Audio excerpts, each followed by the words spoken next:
2020 was a year like no other. It started off like most New Year's do, with anticipation, resolutions, and a chance for a fresh start. But as the world quickly realized, 2020 would bring sickness, fear, and isolation.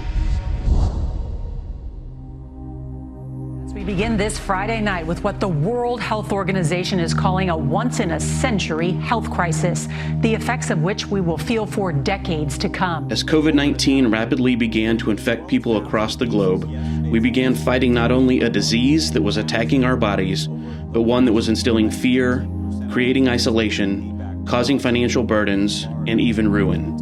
The U.S. is now rapidly approaching nearly 100,000 lives lost to this pandemic. And while we were battling a pandemic, we were brought to the forefront of the battle of social injustice.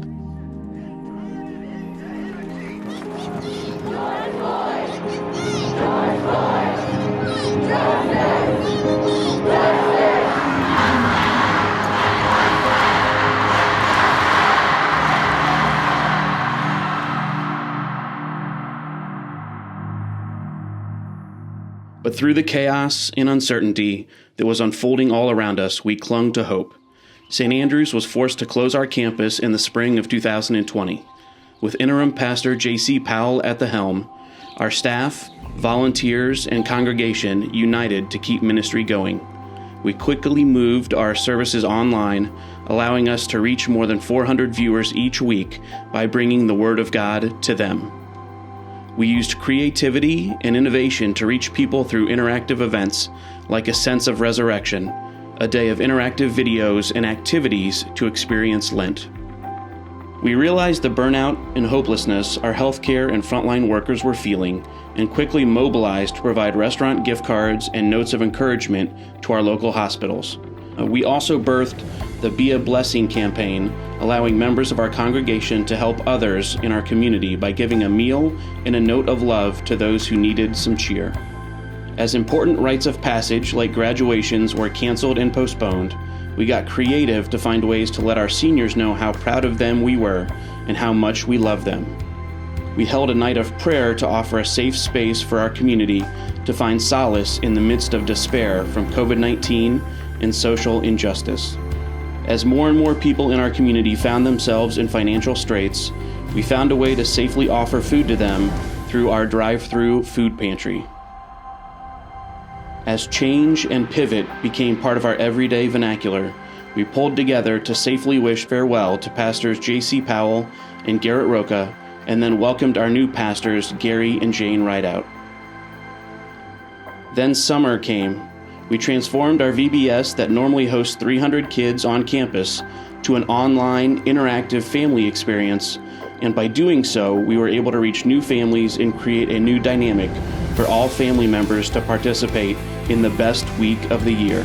Our youth ministry knew the importance of giving students the community and interaction that they so desired, and kept ministry going through Zoom Hangouts, a tie-dye experience for their fall kickoff, and eventually small group hang times. As August approached, we knew so many were suffering from isolation and desperately needed to see and hear from their church family.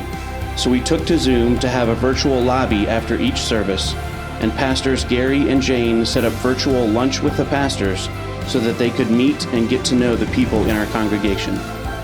Our justice ministry team held listening meetings online so that they could continue with their work to identify problems in our communities and work with community leaders to bring about change. In September, we began to see some hope as the COVID-19 cases dropped enough to allow us to reopen in-person worship. We worked diligently to put together protocols so that we could safely host our annual pumpkin patch. God surprised us with extra pumpkins on unloading day and unveiled the most successful pumpkin patch ever held at St. Andrews. Kids Ministry took our largest community event and turned it into a drive-through trunk or treat, allowing kids and families in our community to safely get out of the house and feel a sense of normalcy. As Advent approached, we wanted to make sure that people who couldn't attend our in-person worship services could still participate in Advent, so we designed Advent wreath kits. The kits allowed them to create their own Advent wreath and follow along each week of Advent by lighting a candle. At the beginning of December, we had our very first outdoor tree lighting ceremony and created a safe space for families to safely gather to enjoy some Christmas festivities together. Our annual 12 Days of Giving fundraiser brought in more donations than ever before, bringing complete joy to the ministries supported. Last year was a lot, but where there was darkness, we brought light. When our community was hurting, we met needs. We faced challenges head-on with innovation and creativity. We came together to help others know and experience God's grace and love. 2020 was not the year we expected, but it gave us the opportunity to ignite hope.